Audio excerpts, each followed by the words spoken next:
Bismillahirrahmanirrahim. Assalamualaikum warahmatullahi wabarakatuh.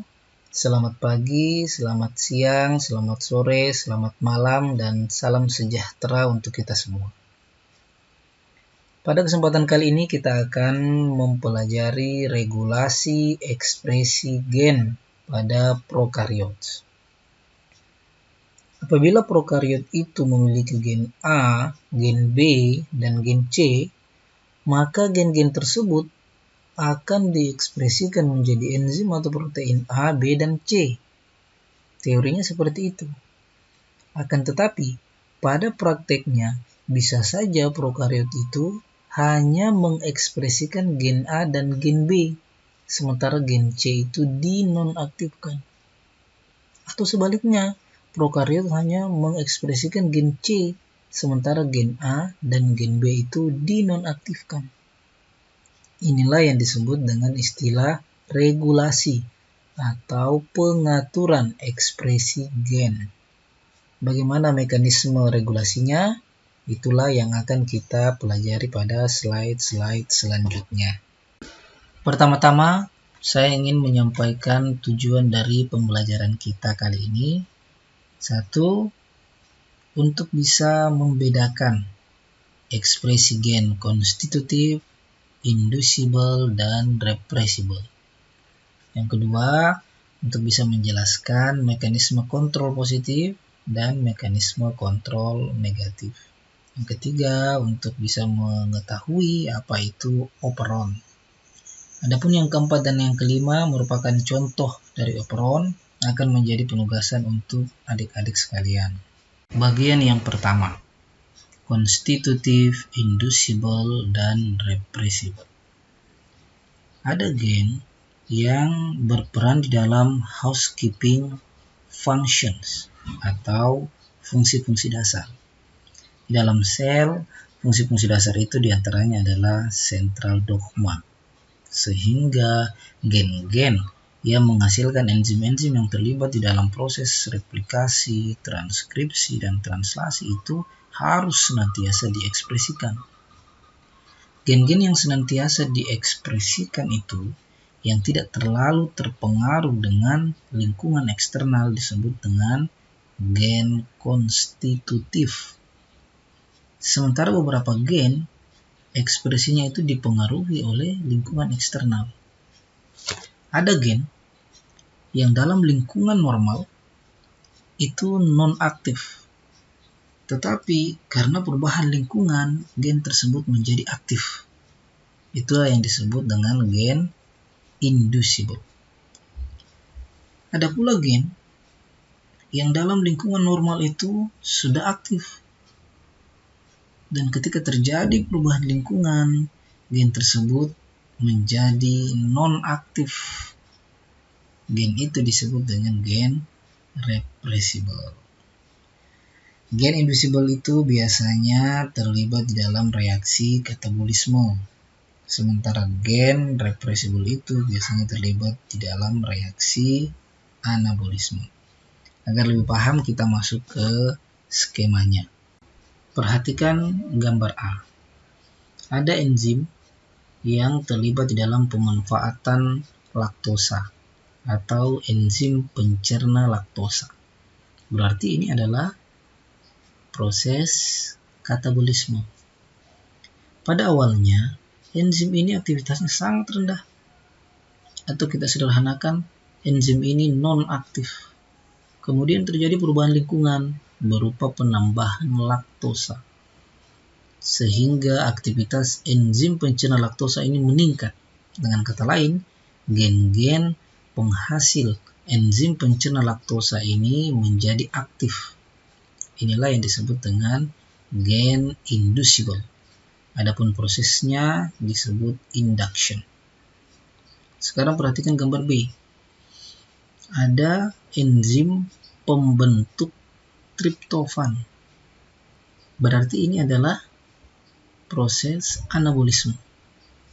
Pada awalnya, enzim ini aktivitasnya sangat tinggi atau enzim ini aktif. Kemudian di lingkungan terjadi perubahan berupa adanya triptofan. menyebabkan enzim ini tidak dibutuhkan lagi. Dengan kata lain, gen-gen penghasil enzim yang membentuk triptofan ini non-aktif. Inilah yang disebut dengan gen repressible. Adapun prosesnya disebut repression. Sekarang saya berikan contoh dalam kehidupan sehari-hari. Misalnya Anda sedang berada di dalam rumah, di kos. Kemudian datang orang tuanya dari daerah, membawa buah kelapa muda. Agar buah itu bisa dikonsumsi, maka Anda mencari parang, menggunakan parang untuk membelah buah kelapa itu. Kemudian mencari tutup botol sirup agar mengambil kelapa mudanya. Nah, parang itu, tutup botol itu awalnya tidak digunakan atau non-aktif sampai kelapa mudanya datang, barulah dia menjadi berguna dan aktif. Itulah yang disebut dengan inducible. Contoh yang kedua, setiap hari Anda memasak menggunakan rice cooker, memasak nasi. Kemudian datang senior Anda. Senior Anda ini baru saja selesai yudisium. Dan karena dia merasa bahwa Anda berperan besar dalam penyusunan skripsinya, maka dia berkata, mulai hari ini dan minggu depan, saya traktir makanan. 3 kali sehari saya akan bawa makanan ke rumah Anda. Akibatnya rice cooker Anda menjadi menganggur, tidak digunakan lagi selama seminggu itu. Rice cooker yang awalnya berguna atau aktif menjadi tidak digunakan lagi atau tidak aktif lagi. Inilah yang disebut dengan repressible. Semoga bisa dipahami. Bagian yang kedua, mekanisme kontrol positif dan mekanisme kontrol negatif. Kita perhatikan gambarnya terlebih dahulu. Ini adalah gambar DNA beserta bagian-bagiannya yang berperan di dalam ekspresi gen. Ada namanya gen struktural. Ini adalah gen yang akan diekspresikan. Ada namanya promoter.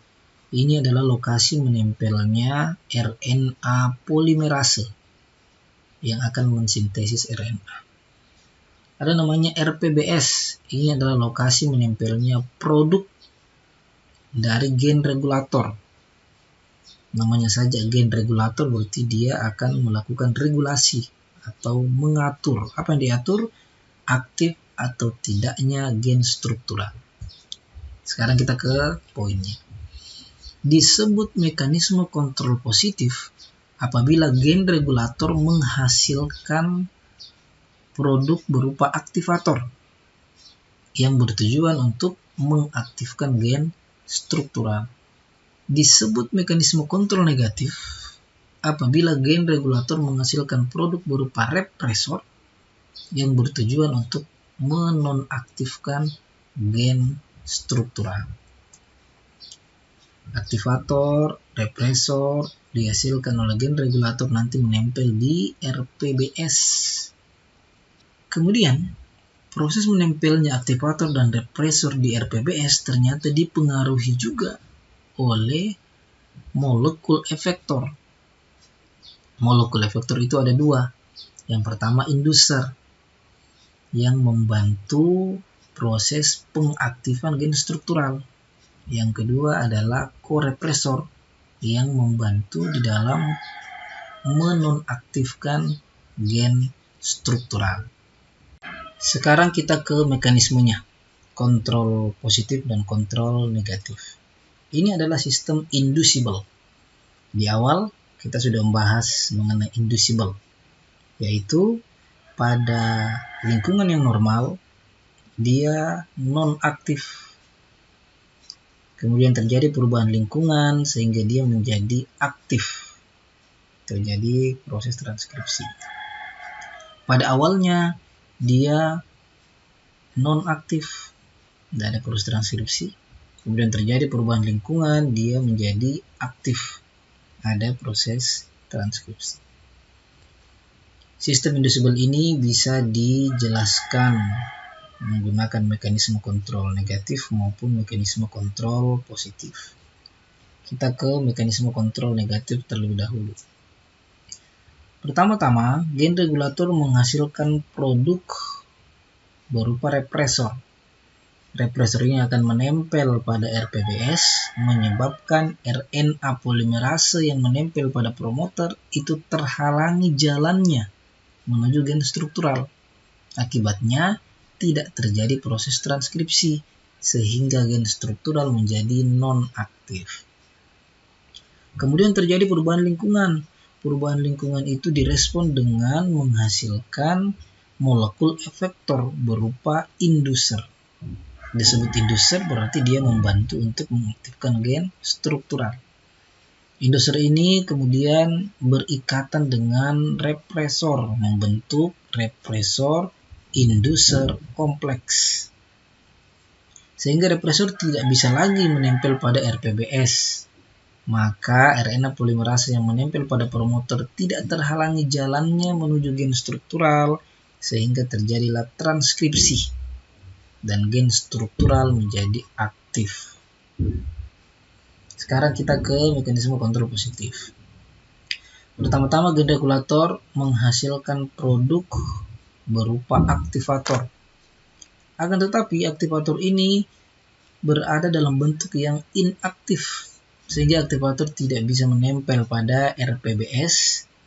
Dan menariknya di sini, pada kontrol negatif, RNA polimerase tidak bisa menuju ke gen struktural kalau ada yang menempel di RPBS, yaitu represor.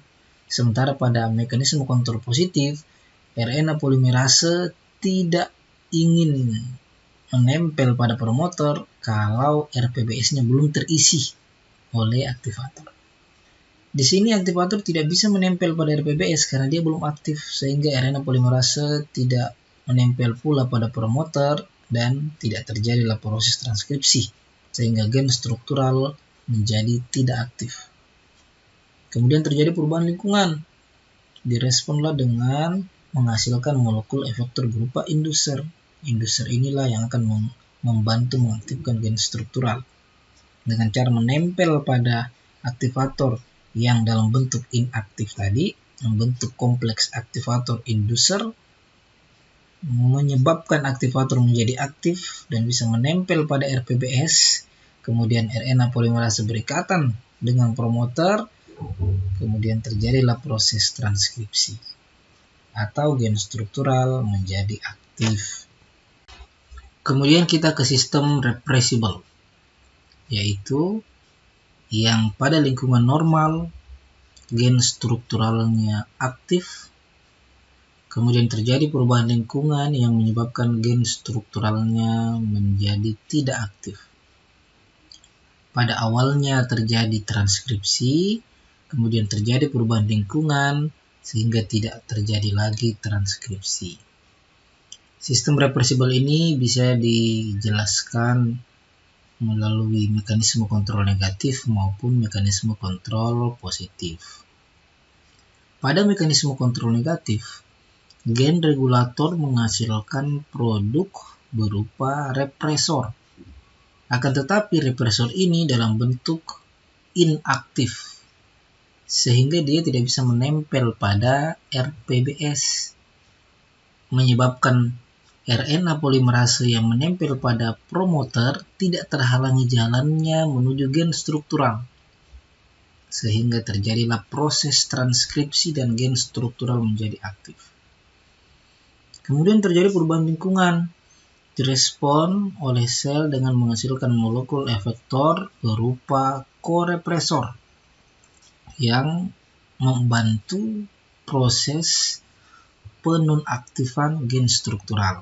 Dengan cara korepresor menempel pada represor, membentuk kompleks represor-korepresor, menyebabkan represor yang awalnya tidak aktif menjadi aktif, sehingga dia menempel pada RPBS dan RNA polimerase yang menempel pada promoter terhalangi jalannya menuju gen struktural, sehingga tidak terjadi transkripsi dan gen struktural menjadi non-aktif.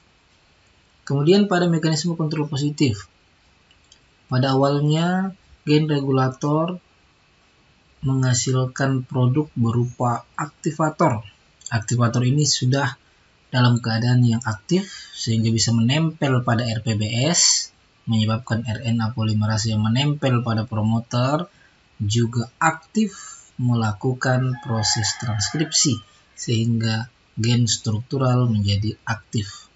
Kemudian terjadi perubahan lingkungan, direspon oleh sel dengan menghasilkan molekul efektor berupa korepresor yang akan membantu dalam proses penonaktifan gen struktural dengan cara berikatan pada aktivator, membentuk kompleks aktivator korepresor, sehingga menyebabkan aktivator ini menjadi inaktif. Akibatnya, aktivator tidak bisa menempel pada RPBS dan promotor yang mensyaratkan adanya aktivator pada RPBS juga tidak bisa menempel, sehingga tidak terjadilah proses transkripsi dan gen struktural menjadi tidak aktif lagi. Bagian yang ketiga, operon. Coba diingat kembali materinya tentang transkripsi. Aturannya adalah setiap gen yang akan diekspresikan itu harus memiliki satu promotor dan diatur oleh satu gen regulator. Akan tetapi, pada prokariot ditemukan adanya hal yang menarik, yaitu adanya kelompok gen yang memiliki fungsi yang masih berhubungan. Kelompok gen itu hanya memiliki satu promoter dan diatur oleh satu gen regulator. Itulah yang disebut dengan operon, suatu model yang dikembangkan oleh Jacob dan Monod pada tahun 1961. Inilah operon dengan komponennya. Ada struktural gen 1, struktural gen 2, dan struktural gen 3. Ketiga gen ini hanya memiliki satu promoter. Di sini ada operator. Operator ini sama saja dengan RPBS atau regulator protein binding site, merupakan lokasi menempelnya produk dari gen regulator. Gen regulator di sampingnya juga ada promoter. Karena gen regulator juga adalah suatu gen yang akan ditranskripsi, maka dia juga butuh promoter. Normalnya seperti ini, satu gen, satu promoter. Tapi pada prokariot ditemukan adanya sekelompok gen hanya memiliki satu promoter. Ini kalau dalam peribahasa bahasa Indonesia, sekali mendayung 2-3 pulau terlampaui. Atau sekali beli kartu, sudah dapatlah bonus telepon, dapat pula bonus SMS, dapat pula bonus internet. Kurang lebih seperti itu. Operon dan komponennya. Selanjutnya kita masuk ke mekanisme operon. Operon dapat dijelaskan melalui mekanisme induksi maupun represi. Sekali lagi, induksi itu apabila awalnya gen struktural tidak aktif, kemudian dengan adanya perubahan lingkungan menyebabkan gen struktural menjadi aktif. Langkah-langkahnya yang pertama, gen regulator menghasilkan produk berupa represor. Represor menempel pada operator, menyebabkan RNA polimerase terhalangi jalannya sehingga gen struktural menjadi tidak aktif. Oleh karena perubahan lingkungan, dihasilkanlah molekul efektor berupa inducer. Inducer menempel pada represor, menyebabkan represor inaktif dan tidak bisa lagi menempel pada operator, sehingga RNA polimerase bisa menjalankan fungsi transkripsi. Gen struktural menjadi aktif. Adapun pada mekanisme repression, yaitu yang awalnya gen strukturalnya aktif, kemudian oleh karena perubahan lingkungan maka gen strukturalnya menjadi tidak aktif. Diawali dengan gen struktural menghasilkan produk berupa represor.